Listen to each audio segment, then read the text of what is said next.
You're an for buying properties and doing this. Most people here in Timmins are not rich and can't afford the rent price. Even at $21 an hour, we have a hard time living because of people like you. Maybe if you lived here, you would understand, but you don't. What is that all about? I think it's crazy. Some people, I think they don't understand like the totality of like what's going on, especially like within their own community. Like, no disrespect, someone who makes $21 an hour is renting from me, and if I don't go do what I do, buy the real estate, renovate the real estate, manage the real estate, you don't have a place to live. Or someone does it and they do a worse job than I do, and your living situation gets worse. So I think what she was meaning to say is thank you, but I think she just typed it wrong. Ah, that makes most sense. Yeah. Yes. Yeah. So was she even qualified for this place?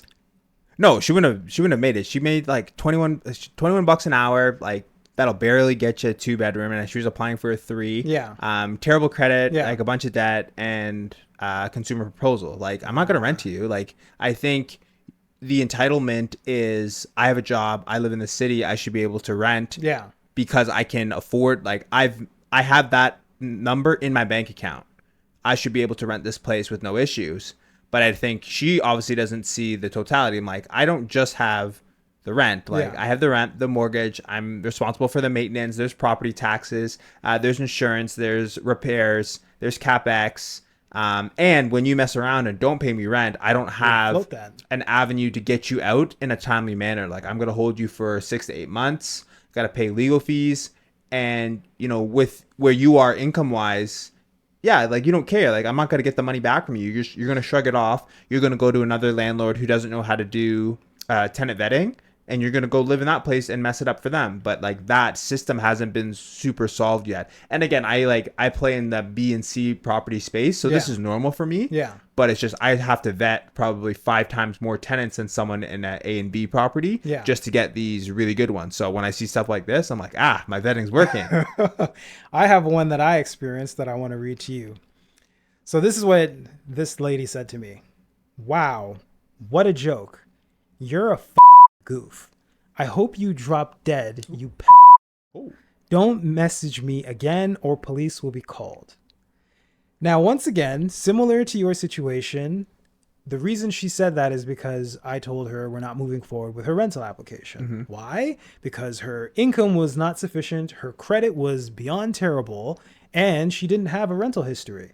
She didn't have a rental history because obviously no one wants to rent to her because she has, poor credit, poor income, and clearly a behavioral issue too. You can't be saying that kind of stuff to people who are just saying no to your rental application.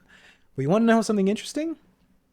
So that last name, it's I'm not going to say who she is, but her family name came up in another rental application of mine. Oh. Yes. And it felt so good to say rejected. Yeah, unqualified. And I actually told them, I reached out to them and said, anybody associated with this person is not qualified because of the way she speaks with people. Mm-hmm. She needs to understand that, we in this space deal with a lot of properties. So, we're going to be familiar. So you should conduct yourself accordingly. Don't talk crazy thinking that it's a one and done. No. I'm around. I have a network. You have a network. Exactly. These names are getting shared. So make sure if you're going to communicate with property managers, leasing agents, realtors, whatever the case may be, investors, be respectful. 100%. Because you never know. Yeah. And I think again, I think it goes back to the entitlement. Like, one, you would never say that to me in person. Crazy. And I think because a lot of this process is done online now through, Facebook, Kijiji, and other online platforms, people have these keyword warrior mentalities. And I'm like, listen, if we met face to face, you would never speak to me like this. So the fact that this is what you do, and I always say, even when I'm looking at my tenant screening criteria, communication, from the first message to the day you send me that rent deposit, the communication is being evaluated. Of course. Are you speaking to me in full sentences? Mm-hmm. Are you using abrasive language? Yeah. Do you respond in a timely manner? Are you responding at weird hours? Because the irregularity is kind of weird. Again, I work shift work, and even I have a kind of normal cadence. Yeah. But if you're responding at 3 a.m., 2 p.m., 1 p.m., 6 a.m., I'm like, what is going on in your life that like this is like this level of instability is how you message me, and how are we gonna have a landlord tenant relationship of like you can't even get this a level of communication done respectfully in a timely manner. So that's huge, and I think that is one of the easiest ways to identify red flags for tenants. It's just like you suck at communicating and you're a bad person. Like no disrespect, like. This, among other issues that obviously we document, make you unqualified, and I don't want to rent to you. Like, and I'm not entitled to. Like, I think that's where they don't see it. I'm like, I'm not entitled to rent to you. Yes. Like, even if I didn't, like, even if I don't own the house, even if I'm like managing the property, like, this is entitled. Yeah. There's like, no obligation. No obligation, and I just think they don't should get be it. putting their best foot forward. I always say, view it just like you would an interview. Everything you're doing, as you say, communication, it's all being monitored, and these things you pay attention to, and it can lead to problematic tenants. So we're being very, vigilant of those possible scenarios that could come about. And it just cracks me up that there's this entitlement that you must rent to me. Yeah, it's crazy. One funny thing I started doing, especially with the age of AI, because I'm like, okay, I want to obviously continue to refine my systems, getting better and better. So what I've been doing is I give a bonus. So every tenant who is earlier, like on time or earlier for 6 months, you get $100 credit. That's amazing. For just like good rental history. And again, we update you every month just so you know where you're at. Yeah. And then if you do a full year, you get $250. Yeah. Some people are like, why are you giving away money? I'm like, listen, I'd rather keep people in who are not, right? And again, you have to be on time or early. Like if you're a day late, like you lose it. Yeah. And it doesn't restart. You just lose it. Like we don't talk about it again. Yeah. So those tenants who are in that 6 month and 1 year program, what I have done, I went back, collected all the communication from them, emails, text messages, everything, copy and paste it through into ChatGPT. And I said, create like a tenant profile based on this communication, and it spit out like a tenant profile. And then I went a step further and be like, what are some red flags I would look out to avoid, or what I say, something about, give me some red flags I would look out for tenants that wouldn't meet this criteria. And it pretty much printed out like a crystal clear tenant criteria. So any tenant that gets to that 6 month or a year with me in good standing, obviously, I kind of do that same little exercise. And I just keep refining that tenant profile document, and it's super strong. And now it's just like, hey, my good tenants do this. You don't do this, you don't qualify. Like it's very simple. Now you have stuff in writing and everything. So it's been a really cool use of AI. I've done the list a little bit. I fancy myself as somewhat of a tenant whisperer. Okay. And that same lady who called me a which is crazy. Like, what does that even? I'm like, I'm renting houses. Yeah, like, exactly. What is this? What? But she actually started off so sweet. Really? Yes. She was extremely pleasant. She's like, "Oh, hi, how are you? How's your day?" Like. So I didn't see it at first. Okay. But then when I was asking the pre-qualifying questions, specifically about credit, she was being evasive. And then she was being evasive about income. She just kept saying, I get $3,000 a month. I need to know what you're talking about. Are you employed, or is your income other? Yeah. And for the fact that she did not want to actually disclose that, that's what started the whole... I'm getting red flags from this situation. Mm-hmm. So that's what triggered me to look a little further, get the credit information, and then reject. Yeah. And then that's when the monster actually came out. Okay. So this is exactly where, you just got to understand human behavior, personality, because someone could come across as a sweet little angel. Yeah.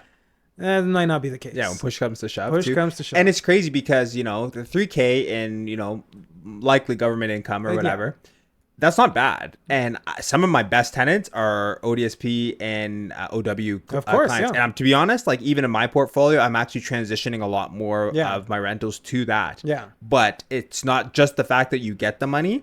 It's like, what do you do with it? Like, who are you with this money? Like, exactly. I know great tenants on OW, and I know really crappy tenants on OW. So it's not the fact that you're on it. I'm still going to screen you the best way. Again, your income, like you said, is just classified as other. Exactly. Doesn't mean I'm not going to vet you, because I think they'd be like, I make like the government gives me $3,000. This apartment's $2,900. I can afford it. And I said, listen, the math is not mathing, honey. That's not. And they have a very strange thought process where when they reach out to you, they say, I'm on ODSP or I'm on OW, and it goes direct to the landlord, so you don't have to worry. Yeah, they love saying. I love that line. Straight to direct. And then you say, what's your credit? And they go, oh, it's 400. What do you mean? if you're paying, if these bills should be paying everyone. Exactly. Yeah. And then what I've also found with these clients is, you know, get really good with a caseworker. Yeah. So what I've been doing, instead of renting, and this doesn't happen in every market, and it's a little harder to do, better when you have a bigger portfolio. Yeah. But instead of renting to, you know, Amanda Adams person, you rent to the corporation. Yes. The housing corporation. Oh, yeah. Once I started doing that, I said, yo, I speak to a qualified person who responds to emails, knows how to text, will call, and they're obviously invested in getting this done, so they'll do it well. I rarely have to speak to the tenant. Obviously, you can still vet them and whatever. Yeah. But then on the lease, you have a corporation on your lease. You don't have a tenant, especially if you do an occupancy agreement behind the scenes and everything on the up and up. Yeah. Oof, that is the bread and butter for me now. Like if I either go way uphill to like a 2-income family home, give me a kid and a dog, you're not going anywhere. Exactly. Or I go all the way down Yeah. to a client who the corporation will sign the lease for. Yeah. And those two extremes, because if I'm up high, I get my rents guaranteed. Yes. And then pretty much below, I'm getting my rents more or less guaranteed by the corporation. And my default has, I think I've actually had one eviction since I've started. Yeah. And I've never had more than 2 months late in a row from a tenant. So very happy with those stats. Here's a bit of a curveball question for Hit me. you. So I used to work for Toronto Community Housing. Okay. And part of what we did was we worked with private landlords to pay directly to them, and then we would place people on the wait list into their units. Yeah. And we would comp the rent, and the tenant would pay a portion of it, rent geared to income. Now, there have been scenarios where we place a tenant in a property and that tenant may have substance abuse issues, may have mental health issues, and they turn the place into a crack house. Correct. So what can be done to prevent that from happening for you? Great question. So with Toronto Community Housing, like they're just comping the rent. Like there's no it's not a supportive housing organization. Like I would look for organizations that have checks mandated into them. Like I work with a few in my markets. I'll just keep them private for that. But they do mandated checks. Like they're there one corporation's there once a month, one's there every single week. Right. Excellent, yeah. So I have a pseudo property manager for this person checking on everything, and that's a ticket. I honestly, I take a little bit less rent. I think I could get a little bit more in the open market. Yeah. But to have it guaranteed, to have someone there checking all the time, to have a competent person checking, and every month, 3 days before the first, I get that email. You get a full invoice, rent remittance. Oh my gosh, makes my bookkeeping easy. Like it's the best. I'm not worrying. I'm not chasing. And I'm not saying you should necessarily make your whole portfolio that. Yeah. But man, having like a good chunk of your portfolio really stable like that, banks love it. Like when you go to refinance, accounting loves it. Of course, bottom line loves it. And then I think when you're going to do a project, you can really reach, and you can almost estimate your rents. Like I know a 1 bedroom from these corporation rents for this. I know a 2 bedroom rents for this. Yeah. And I know a 3 bedroom rents for this. I can call them while I'm looking at a property, say, hey, I'm thinking about buying this property. How many clients do you have in the pipeline? They might say, hey, Isaiah, we got 10. Like, we're ready to go. You buy it. You let me know. Amazing. Right? You can get these things pre-leased. That's amazing. Yeah. Right? So I think that those kind of relationships have been really good. Yeah. And I still love single family homes. Like if it was up to me, I'd only buy singles. Yeah. They're just not very scalable, but I think you get way better tenant quality. Of course. Yeah. They stay forever. Yeah. Easy to sell. I got a lot of love for single families. People be like, "Oh, you got to get multis." It's like, okay, maybe. But it's an option. It's not the only option. Exactly. Yeah. So what made you buy investment properties in Timmins? Yeah. Okay. So I worked. So I was an ambulance communication officer, and I go up north. To do training. So I'm in Sudbury doing training, right? And I meet this girl. Mm-hmm. So we're chatting it up. Yeah. Chatting up in class. She's talking, and she tells me she's from Timmins, and I said, "Where the heck is that?" She's like, "Up north." I'm like, so I'm in Sudbury, so I think this is as north as the world goes. Yeah. Like I'm from Durham, like Toronto. So my reference point to Sudbury is I'm like, oh, that's like the middle of nowhere. Like I can't go more north. She's like, oh no, like 3.5 more hours more north than this. I was like, what? Anyway, for some reason she was looking at houses in that area, and I saw $86,000 for a 3-bedroom, 1-bathroom house. Beauty. And I said, does this house have windows or doors? And she's like, yeah, it's like a regular house. And this was probably like 2021 or something, 2020. Maybe 2019. Anyway, back in the day, I'm looking at the houses. I'm like, whatever. So I do my own research. I think I have 1 or 2 rentals at this time down in Southern Ontario, and my numbers are nowhere close to 86. So I'm looking and I'm like, wow, this is like the norm. Like this is like a super regular house. Like you can move into this. Anyway, did the numbers, and like I'm really good at the underwriting. So I did the underwriting. I made all my calls. Realtor, property manager, maintenance. Like I made a pseudo power team pretty quick. Yeah. Took the gamble. First property I bought for like 155. Like no renovation. Like 3-bedroom, 1.5 bath, semi-detached. Yeah. B neighborhood. I'm like, cross my fingers. Let's do this. Rented out. Like I think the first rent was like 1,800. How long did it take to find a tenant? A day and a half. Amazing. Like the rent. Okay. Another reason I like these smaller towns is because the cost to build is too high. Like the best thing that could happen to your property is it burns down because the cost to rebuild is more than what the house is worth. So they no one's gonna build in these areas because it's gonna cost me $350 to build, but the house is only worth $210. Gotcha, yeah. Right? So nobody builds. So the houses that are there are there. Yeah. So you either make do with what you got. So like you want to buy and renovate these things to get them highest and best use, but nobody's gonna spend the money to build. Yeah. Right? It's because like we're still in Ontario, permits, everything is still gonna cost what it's gonna cost. Yeah. And the building materials and everything isn't gonna get your money back out. So nobody builds. I'm not worried about anyone building out the supply there. So as long as you have, rental product in the top 50%, you have your pick of the litter for tenants. Excellent. I think the longest that it's taken me for myself or my client has been recently, and it's 14 days. And I get stressed at like day 6. I'm like, oh my gosh, I'm never going to rent this. Yeah. Should I drop the rent? Like what is happening? And then I rent it out. So you do your first house in Timmins. It clearly goes well. And then what? Oh, then I just open the floodgates. Same strategy that I did down here, the Burr method. Yeah. I just do it up there. What's the Burr method? Burr method. Buy, renovate, rent, refinance, repeat. I'm a bigger pocket sucker.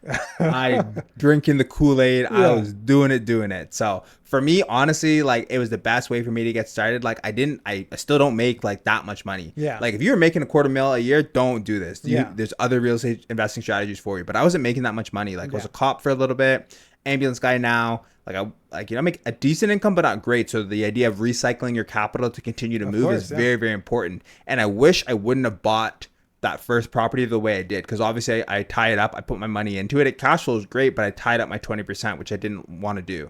So now I'm like the pretty standard thing is I find the property, beat up, run down, or just mismanaged. I'll either pick it up with private money, I have a private investor, family friend, or other private investor put up some money for it. I'll buy it quick. Like I don't go to the bank first. I'll just buy it quick, either cash, private money, or with an investor.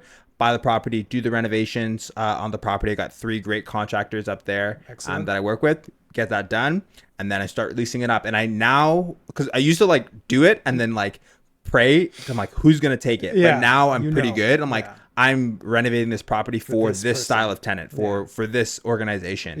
And like before things are even done, like they're ready to go. Like I just did a unit for November 1st. It's gonna be done. It's already leased up, right? Amazing. Like lease is signed, not even like, oh, they're ready. Like, no, lease is signed, deposit submitted. Like they're moving in on the 1st. So that's really good. So anyway, just did that, continue to recycle my capital. Yes, it gets harder. Yes, it's more scrutiny. Like, back in the day, refinances were super easy. Now I'm like, pulling teeth, weep and gnash and all that stuff to get it done. But man, I got a great mortgage team, and like we just keep fighting. Like it's choose your heart. Like of course, if this was so easy, everybody in the world would do it. Yeah, it's a little bit hard, but like I have the benefit of still having a job, so it's not like be all and end all. That helps me qualify. That helps me sleep at night and everything. I think I'm definitely at a spot where I probably could go full time and like not do anything else.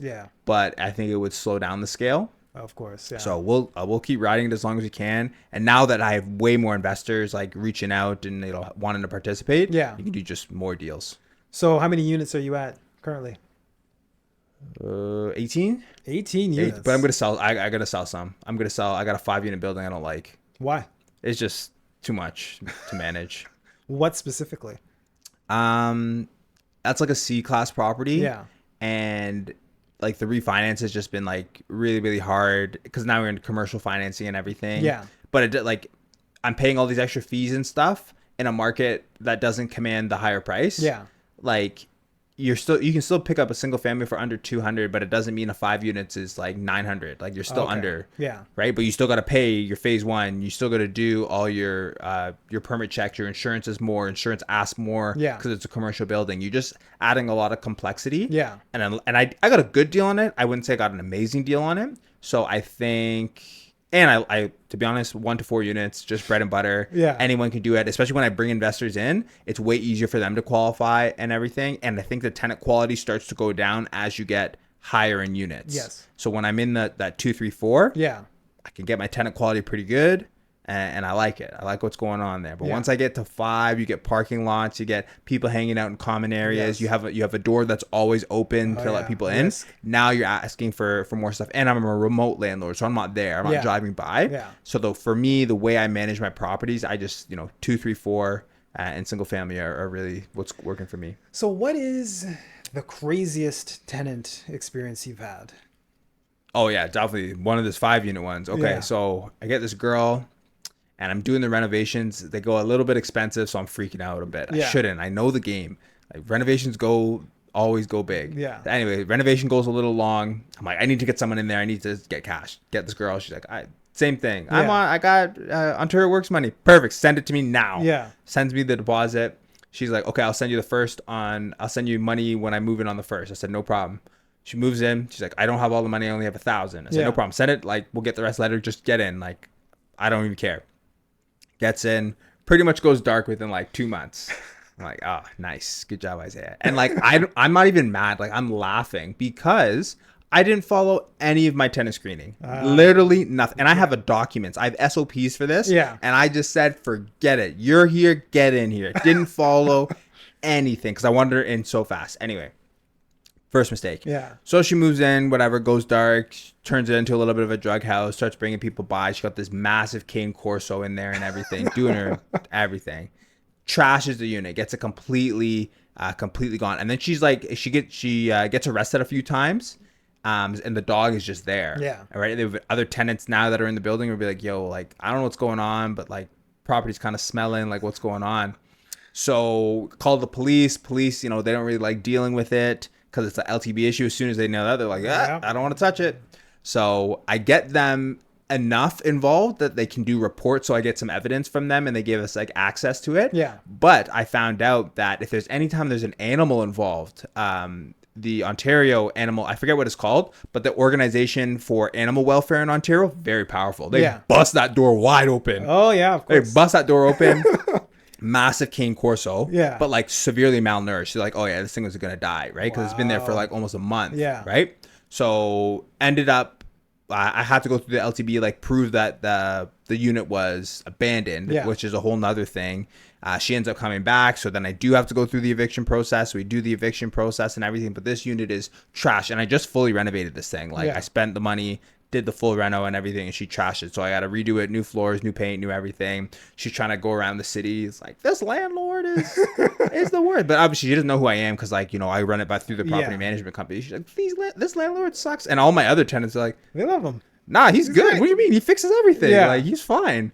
So that was funny. And then she's like, you better come after me in court. I'm not giving you a penny. I'm like, you don't have no money. I know you. I took the loss. I'm learning the lesson. Yeah. Right. And like, even now she'll message me like every few weeks and be like, you better wait till the day I see you in court. And I was like, lady, I am moved on. Like, I've already licked my wounds from this. I am good to go. Like, I've learned my lesson. Like, I've moved on. So I don't know what she's doing. Hopefully she's all right. But that one was crazy. Like, and again, I'm doing this all remotely. Like, I never went to this property. Like, dealing with my team, the police, the Ontario animal welfare people, my paralegal, LTB. It was just like, that was a lot for a few months going through that. So now it's just like, hey, if I'm going to continue doing this remote management, let's do it in a way that you purchase properties that are easier to manage. Right. And I make my money on like finding the deal, underwriting it well, buying it well, and doing that. Like, just adding extra complexity doesn't make any sense for me. So probably going to stay away from those kind of units. I mean, what you do sounds very unique, very interesting, and it sounds like there's an opportunity to invest. So how could I get involved in this? Yeah. So like friends and family, like other investors, like there's obviously an opportunity. I've done the partnership thing. I like that.